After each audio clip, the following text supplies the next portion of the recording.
Hello दोस्तों, स्वागत है आपका मेरे YouTube channel let's start self study पर। तो मैं आज आपके लिए लेकर आई हूँ हमारा टॉपिक प्राचीन भारतीय इतिहास के स्रोत। तो आइए देखते हैं। अब हम पढ़ने वाले हैं हमारा फोर्थ जो है पुरातत्व संबंधी साक्ष्य से मिलने वाली जानकारी। यहाँ से तो बहुत ही सारे क्वेश्चंस बनेंगे, वो भी भर भर कर बहुत सारे क्वेश्चन मिलेंगे। हर एक लाइन में एक एक क्वेश्चन आपको मिल जाएगा। देखिए, भारतीय पुरातत्व शास्त्र का पितामह किसे कहा जाता है? Sir Alexander Cunningham. पहले भी आपने इसका नाम सुना गया होगा। सिंधु सभ्यता के बारे में जब हम पढ़ेंगे तब भी इनका नाम आएगा। 1400 ईसा पूर्व के अभिलेख बोगास कोई से वैदिक देवता मित्र, वरुण, इंद्र और नासत्य के नाम मिलते हैं। यहाँ से सीधा इसमें समझने वाली तो खास कोई बात नहीं है, आपको याद रखना है कि कहाँ से कौन सी जानकारी हमें मिलती है। जो 1400 ईसा पूर्व का अभिलेख है, उस अभिलेख का नाम है बोगास कोई। उससे हमें वैदिक देवता मित्र, वरुण, इंद्र और नासत्य के नाम मिलते हैं। ये वैदिक काल के देवता हैं। इंद्र को तो आप अभी भी जानते हैं, वरुण को वरुण देवता, इंद्र देवता, ये जो 4-5 देवता के नाम है वो हमें बोगास कोई के अभिलेख से मिलते हैं। ठीक है। मध्य भारत में भागवत धर्म विकसित होने का प्रमाण यवन राजदूत होलियोडोरस के वैश्नर गरुड़ स्तंभ से प्राप्त होता है। यानी कि जो मध्य भारत है उसमें भागवत धर्म विकसित होने का प्रमाण कहाँ से मिलता है? अगर सीधा सीधा क्वेश्चन आ जाता है कि मध्य भारत में भागवत धर्म विकसित होने का प्रमाण कहाँ से मिलता है, तो होलियोडोरस के अभिलेख से मिलता है हमें। वैश्नर गरुड़ स्तंभ लेख है जिससे प्राप्त होता है।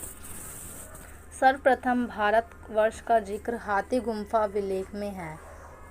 ठीक है, भारतवर्ष का जिक्र सबसे पहले किसमें किया गया? हाथी गुम्फा अभिलेख। यहाँ से ये कई बार क्वेश्चन आ जाता है, इम्पोर्टेंट है, इसे याद रखिएगा। सर्वप्रथम दुर्भिक्ष की जानकारी देने वाला अभिलेख सोहगारा अभिलेख है। इस अभिलेख में संकट काल में उपयोग हेतु खाद्यान्न सुरक्षित रखने का भी उल्लेख मिलता है। तो यहाँ से एक इम्पॉर्टेंट है कि संकट काल में उपयोग हेतु खाद्यान्न सुरक्षित रखने का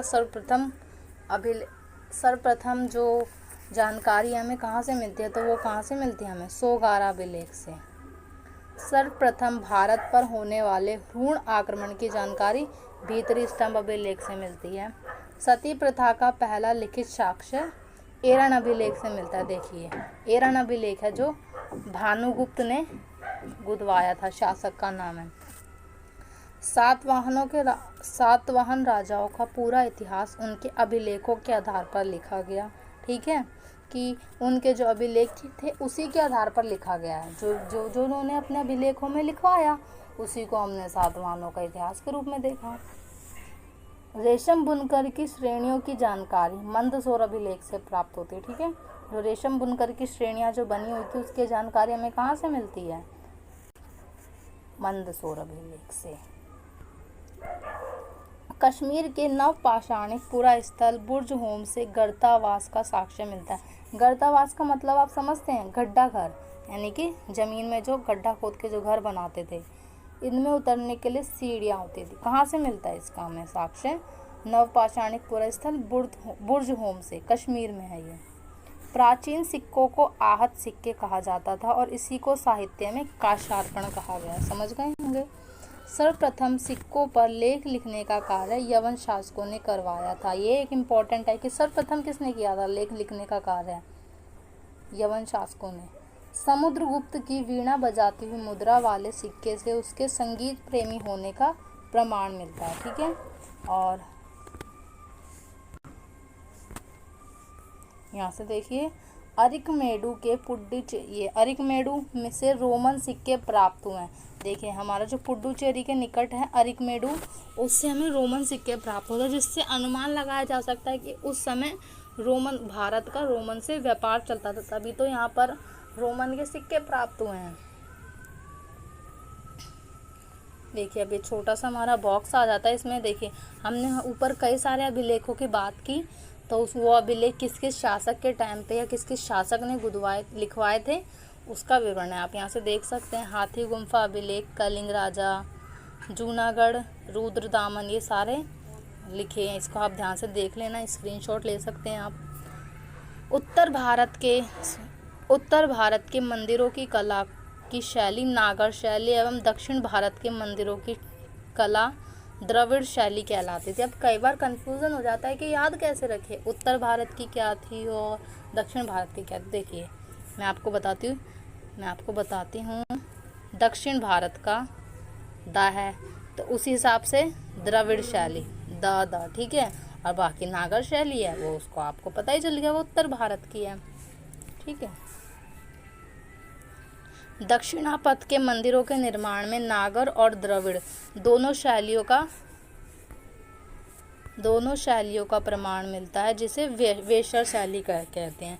यानी कि जहाँ पर उत्तर भारत की मंदिर कला की शैली थी तो नागर, और दक्षिण भारत की कला की शैली थी द्रविड़, जहाँ पर इन दो कलाओं का मिश्रण हो गया वो क्या हो गई, वेशर शैली।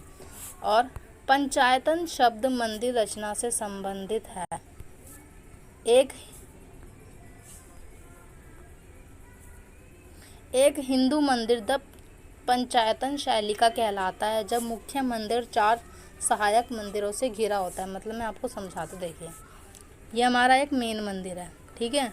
अब इसके चारों तरफ छोटे छोटे मंदिर बना दिए गए। मेन मंदिर तो हमारा ये रहेगा, तो ये कौन सी शैली कहलाई गई, पंचायतन शैली। क्यों, क्योंकि एक मुख्य मंदिर है हमारा, एक बाकी के ये 4 हैं हमारे छोटे छोटे मंदिर, तो ये पंचायतन शैली कहलाई गई। अब पंचायतन शैली के अंदर कौन कौन से मंदिर आ जाते हैं उनके उदाहरण आप देख सकते हैं।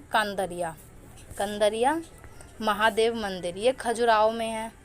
कई बार क्वेश्चन आ जाते हैं, मंदिरों के नाम दे देते हैं और पूछते हैं ये पंचायतन शैली का मंदिर है या नहीं, और ये भी पूछ लिया जाता है कि मंदिर कहाँ है कहाँ नहीं।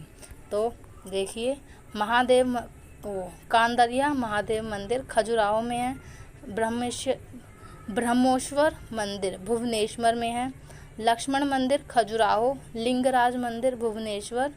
दशावतार मंदिर देवगढ़ उत्तर प्रदेश। ये देखिए ये जो है ना, ये कई बार आया है हमारा दशावतार मंदिर की ये पंचायतन शैली का है या नहीं, और इसके बारे में पूछा गया कि ये कहाँ है कहाँ नहीं।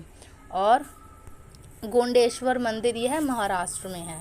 तो ये हमारे जो भी थे पुरातात्विक साक्ष्य उनकी जानकारी हमें मिल गई है। बाकी जैसे जैसे हम आगे पढ़ते जाएंगे हमें बहुत से मिलता जाएगा, क्योंकि अभी तो हमें आगे थोड़ा प्रागैतिहासिक काल पढ़ना है, सिंधु सभ्यता, वैदिक सभ्यता, जैन धर्म, बौद्ध धर्म, और भी हमें हमारा इतिहास कंटिन्यू रखना है, बहुत सी चीज़ें पढ़नी है।